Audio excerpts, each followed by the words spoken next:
ಅರ್ಥ ಆಗಿಲ್ಲ ನನಗೆ. ಅದಕ್ಕೆ ಗಾಯತ್ರಿ ಮಂತ್ರ ಈಗ ಕೃಷ್ಣ ಜಪ ಮಾಡ್ಬೋದು, ಯಾವಾಗ ಬೇಕಾದ್ರೂ ಮಾಡ್ಬೋದು. ಗಾಯತ್ರಿ ಮಂತ್ರನ ಜಪ ಮಾಡಕ್ಕೆ ಅದಕ್ಕೆ ಆದಂತ ನಿಯಮಗಳಿದಾವೆ ಅಂತ ಹೇಳಿದ್ರಿ. ಯಾವಾಗ್ಲೂ ಮಾಡಕ್ ಆಗಲ್ಲ. ಎಲ್ಲರೂ ಹೇಳೋಂಗೂ ಇಲ್ಲ, ಬ್ರಾಹ್ಮಣ ಮಾತ್ರನೇ ಹೇಳಬೇಕು. ಹ. ಬ್ರಾಹ್ಮಣರು ಮಾತ್ರನೇ ಹೇಳಬೇಕು, ಇಲ್ಲ ಬ್ರಾಹ್ಮಣ ದೀಕ್ಷೆ ಪಡ್ಕೊಂಡವ್ರು ಮಾತ್ರನೇ ಹೇಳಬೇಕು. ಗಾಯತ್ರಿ ಮಂತ್ರ ಆಚೆ ಬರೋಗಿಲ್ಲ, ಶಬ್ದ ಆಚೆ ಬರೋದಿಲ್ಲ, ತುಟಿ ಸಹ ಅಳಗಾಡೋದಿಲ್ಲ. ಗುರುಗಳ ಬಾಯಿಂದ ನೇರವಾಗಿ ಶಿಷ್ಯನ ಬಲಗಿವಿ ಒಳಗಡೆ ಹೋಗುತ್ತೆ. ಇದು ಗಾಯತ್ರಿ ಮಂತ್ರ. 3 ಸಂಧ್ಯಾ ವೇಳೆಯಲ್ಲಿ ಹೇಳುವಂಥದ್ದು, ಶುಚಿಯಾಗಿ ಸಂಧ್ಯಾ ವಂದನೆಲ್ಲ ಮಾಡಿಕೊಂಡು ಹೇಳುವಂಥದ್ದು. ಹಲವಾರು ನಿಯಮ ನಿಬಂಧನೆಗಳಿದೆ.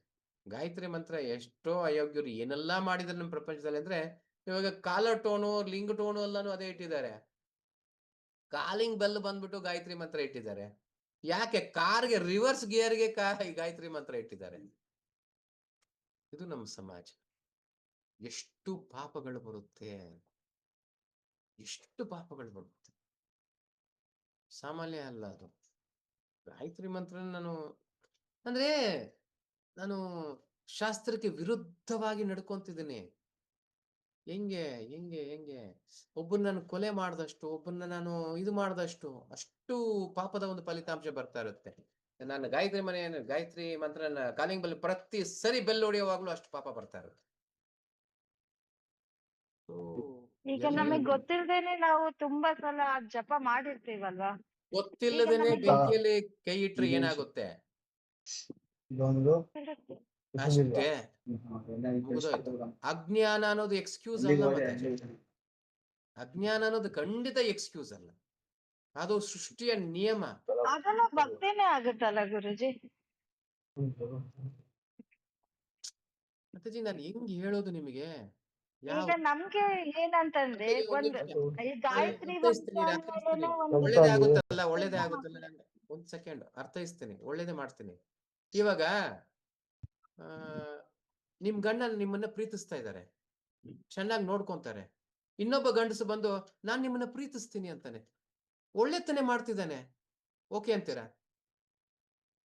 ಅದೇಂಗಾಗುತ್ತೆ? ಮತ್ತೆ ನಿಯಮಕ್ಕೆ ವಿರುದ್ಧ ಹೋಗಿ ಒಳ್ಳೇದೇ ಅನ್ಬಿಟ್ರೆ ಹೆಂಗೆ ಮಾತಾಜಿ? ಹಂಗಲ್ಲ. ಈಗ ದುರ್ಗಾ ಮಾತೆ ಗಾಯತ್ರಿ ಮಂತ್ರ, ದುರ್ಗಾ ಮಾತೆ ಈಗ ಏನಂತಂದ್ರೆ ಅದು ನಮ್ಗೆ ಶಾಸ್ತ್ರಗಳು ಯಾವ್ಯಾವ್ದಕ್ಕೆ ಆಗುತ್ತೆ ಅಲ್ವಾ. ಶಾಸ್ತ್ರಗಳು ಯಾವ್ಯಾವ್ದಕ್ಕೆ ಏನೇನು ನಿಯಮಗಳನ್ನ ಕೊಟ್ಟಿದ್ದು ಅದ್ರ ತಕ್ಕಂಗೆ ಹೋಗ್ಬೇಕು. ಅರ್ಥ ಆಯ್ತಾ? ಎಲ್ಲಾರು ಶಾಸ್ತ್ರ ಓದಿರಕ್ಕಾಗಲ್ಲ ಗುರುಜಿ. ಓದ್ಬೇಕು, ಮತ್ತೆ ಮನುಷ್ಯನಾಗಿ ಏನು ಕುಟ್ಟಬೇಕು. ಅದಕ್ಕೆ ಪಶುಗಳು ಅಂತ ಹೇಳ್ತಾ ಇರೋದು, ಅದಕ್ಕೆ ನಾವೆಲ್ಲ ಪಶುಗಳು ಅಂತ ಹೇಳೋದು. ಧರ್ಮ ಏನು ಗೊತ್ತಿಲ್ಲ, ಶಾಸ್ತ್ರಜ್ಞಾನ ಇಲ್ಲ ಅಂದ್ರೆ ಆತ ಪಶುಕ್ ಸಮಾನ ತಾನೆ. ಮತ್ತೆ ಮನುಷ್ಯನಾಗಿ ಹುಟ್ಟಿ ಪ್ರಯೋಜನ ಏನ್ ಬಂತು? ಅದಕ್ಕೆ ಮನುಷ್ಯನ ಹುಟ್ಟೋದು ಹೆಂಗೆ ಅನ್ನೋದು ಬರುತ್ತೆ, 16ನೇ ಅಧ್ಯಾಯದಲ್ಲಿ ಬರುತ್ತೆ. ದೈವಾಸುರ ಸಂಪಾದಕ ಅಲ್ಲಿ ಹೇಳ್ತೇನೆ, ಮಕ್ಕಳನ್ನ ಹೆಂಗ್ ಹುಟ್ಟಿಸ್ಬೇಕು ಅನ್ನೋದು ಹೇಳ್ತೇನೆ. ಸೊ ನಾವೆಲ್ಲ ಬೇಸರ ಆಗುತ್ತೆ. ಇದು ಪ್ರಾರಂಭ ಕ್ಲಾಸ್ಗಳು, ಇವಾಗಲೇ ಅದನ್ನೆಲ್ಲ ಹೇಳ್ಬಿಟ್ರೆ ನೀವೆಲ್ಲ ಜೀರ್ಣಿಸ್ಕೊಳ್ಳಿ, ನಾಳೆಯಿಂದ ಯಾರು ಬರಲ್ಲ ಆಮೇಲೆ. ಸೊ ನಾವು ಆ ರೀತಿ ಜೀವಿಸ್ತಾ ಇಲ್ಲ, ನಾವು ಮನುಷ್ಯರ ತರ ಜೀವಿಸ್ತಾ ಇಲ್ಲ. ನಾವು ಮಕ್ಕಳನ್ನ ಮಾಡ್ಕೊಳ್ಳೋದು, ಮಕ್ಕಳನ್ನ ಸಾಕೋ ವಿಧಾನನೂ ಅಷ್ಟೇ. ನಾಯಿಗಳು ಬೆಕ್ಕುಗಳು ನಮಗಿಂತ ಮೇಲ್ ಅನ್ಕೊಳ್ಳೇನ, ಅದಕ್ಕಿಂತ ಹೀನಾಯವಾಗಿ ಸಾಕ್ತಿದೀವಿ, ಸ್ವಾರ್ಥಿಗಳಾಗಿ ಮಾಡ್ತಿದ್ವಿ, ಏನೇನೋ ಮಾಡ್ತಿದ್ವಿ, ತಪ್ಪುಗಳು ಬಿಡಿ. ಆ ಸಮಯ ಸಂದರ್ಭ ಬಂದಾಗ ನಿಮಗೂ ಆ ಒಂದು ಮೆಚುರಿಟಿ ಬರಬೇಕು. ಆವಾಗ 15, 16ನೇ ಅಧ್ಯಾಯ, 17ನೇ ಅಧ್ಯಾಯ ಬಂದಾಗ ಅದ್ರ ಬಗ್ಗೆ ಎಲ್ಲ ಹೇಳ್ತೀನಿ. ಇವಾಗ ಸದ್ಯಕ್ಕೆ ಜಪ ಮಾಡ್ಕೊಂಡೇ ಹೋಗಿ. ಸೊ ಒಂದೊಂದು ಮಂತ್ರಕ್ಕೆ ಒಂದೊಂದು ನಿಯಮ ಇದೆ, ಒಂದೊಂದು ಇದಕ್ಕೆ ಒಂದೊಂದು ಇದಿದೆ. ಮತ್ತೆ ಅದ್ರ ತಕ್ಕಂಗೆ ನಡ್ಕೊಳ್ಬೇಕು. ಪ್ರಶ್ನಿಸೋದು ಕೂಡ ಸರಿ ಇಲ್ಲ. ನನಗೆ ಗೊತ್ತಿಲ್ಲ ಆದ ಕಾರಣ ಏನೋ ಪ್ರಶ್ನೆ ಕೇಳ್ತೀನಿ, ತಪ್ಪಿಲ್ಲ. ಬಟ್ ಹೇಳಿದಾಗ ಅದನ್ನ ಅಟ್ಲೀಸ್ಟ್ ಸ್ವೀಕಾರ ಮಾಡ್ಕೊಂಡು ಜೀರ್ಣಿಸ್ಕೊಳ್ಳೋ ಮಟ್ಟಕ್ಕೆ ಇರಬೇಕು. ಉದಾಹರಣೆಗೆ ಇವಾಗ ನೀವ್ ಹೇಳೋದು ದುರ್ಗಾ ಮಂತ್ರ, ಆ ಮಂತ್ರ, ಈ ಮಂತ್ರ, ಇದು ಹಿಂಗೆ ಯಾವ್ದು ಹಿಂಗೆ ಇದೆ ಅಂತದೆ. ಹೆಂಗ್ ನಿಯಮ ಅಂದ್ರೆ, ಉದಾಹರಣೆಗೆ ನಾನು ಆವಾಗಲೇ ಒಂದು ಉದಾಹರಣೆ ಕೊಟ್ಟೆ, ನಿಮ್ಮ ಗಂಡಸು ಇಲ್ಲ ಬೇರೆ ಗಂಡು ಮಾಡೋದು ಅಂತ ಹೇಳಿದೆ. ಅದೇ ರೀತಿ ಇನ್ನೊಂದು ಉದಾಹರಣೆ ಕೊಡ್ತೀನಿ. ಉದಾಹರಣೆಗೆ ನಾನು ಬಂದು ಒಬ್ಬನ ಮುಟ್ಟಿ ಮಾತಾಡ್ತೀನಿ ಅಂತ ತಿಳ್ಕೊಳ್ಳೋಣ, ಅವ್ರ ಕಾಲಿಗೆ ಸ್ಪರ್ಶ ಮಾಡಿ ಮಾತಾಡ್ತೀನಿ. ಇವಾಗ ಉದಾಹರಣೆಗೆ ನಿಮ್ಮ ಅಜ್ಜಿ ಹತ್ರ ನಾನು ಹೆಂಗ್ ಬೇಕಾದ್ರೂ ನಡ್ಕೊಳ್ಬಹುದು, ಅವ್ರ ಪಕ್ಕದಲ್ಲೇ ಕುಂತ್ಕೊಳ್ಬಹುದು, ಎಲ್ಲಾ ರೀತಿನೂ ಮಾಡ್ಬೋದು. ನಿಮ್ ತಾಯಿ ಹತ್ರನೂ ಅದೇ ರೀತಿ ಇರ್ಬೋದು. ನಿಮ್ ಜೊತೆ ಮಾಡಕ್ಕಾಗಲ್ಲ, ನಿಮ್ ಮಗಳ ಜೊತೆ ಮಾಡಕ್ಕಾಗಲ್ಲ. ಒಂದು ನಿಯಮ ಅನ್ನೋದಿದೆ. ಎಲ್ಲರೂ ಹೆಂಗಸರೇ ಆದ್ರೂ ಒಂದೊಂದಕ್ಕೆ ಒಬ್ಬೊಬ್ರ ಹತ್ರ ಒಂದೊಂದು ನಿಯಮಗಳು ಅನ್ನೋದಿರುತ್ತೆ, ಹೌದಲ್ವಾ? ಸೊ ಅದೇ ರೀತಿ ಎಲ್ಲಾ ಮಂತ್ರಗಳು ಒಂದೇ ರೀತಿ ಉಪಯೋಗಿಸ್ತೀನಿ ಅನ್ನೋದು ತಪ್ಪು. ಅದಕ್ಕೆ ಹರೇ ಕೃಷ್ಣ ಮಹಾಮಂತ್ರ ಕೊಟ್ಟಿರೋದು. ಚಂಡಾಳನಾಗಿರ್ಬೋದು ಜಪ, ಇದಕ್ಕೆ ನಿಯಮಗಳೇ ಇಲ್ಲ, ಎಲ್ಲ ನಿಯಮಗಳನ್ನ ತೆಗೆದಾಕಿದೆ.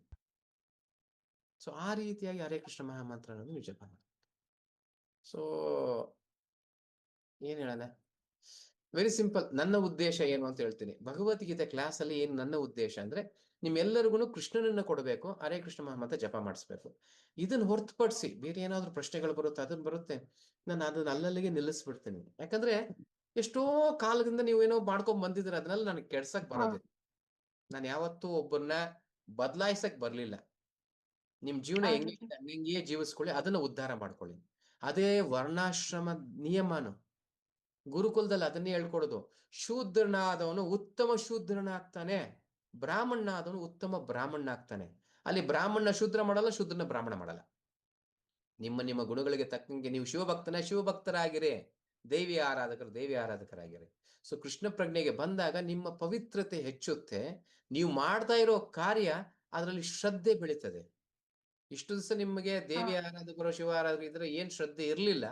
ಕೃಷ್ಣನು ಆ ಶ್ರದ್ಧೆ 7ನೇ ಅಧ್ಯಾಯ ಬಂದಾಗ ಅದನ್ನ ಕೃಷ್ಣನೇ ಹೇಳ್ತಾನೆ, ನಾನು ಹೇಳೋದು ಬೇಡ. ಕೃಷ್ಣನೇ ಆ ಶ್ರದ್ಧೆ ಅನ್ನೋದನ್ನ ಕೊಡ್ತಾನೆ. ನೀವ್ ಯಾರ ಶ್ರದ್ಧೆಯನ್ನು ವಹಿಸ್ತಾರೆ ಆ ಶ್ರದ್ಧೆ ಹೆಚ್ಚಿಸೋದಕ್ಕೆ ಕೃಷ್ಣನೇ ಸಹಕರಿಸ್ತಾನೆ.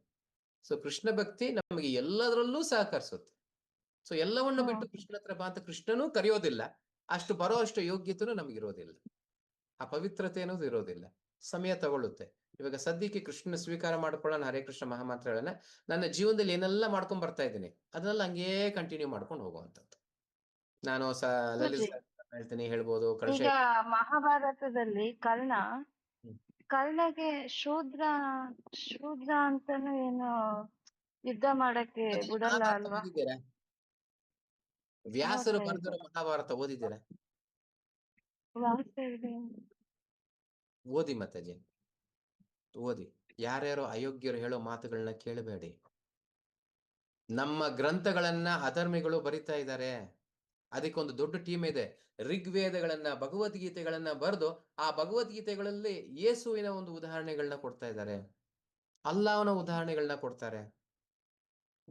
ಋಗ್ವೇದಗಳನ್ನ ಬದಲಾಯಿಸಿದ್ದಾರೆ. ನಿಮ್ಗೆ ಏನೂ ಗೊತ್ತಿಲ್ಲ. ಮನೆಯಲ್ಲಿ ಕೃಷ್ಣಾರ್ಜುನರ ಒಂದು ಫೋಟೋ ಇಡಬಾರ್ದು, ಭಗವದ್ಗೀತೆ ಇಡಬಾರ್ದು, ಜಗಳ ಬರುತ್ತೆ.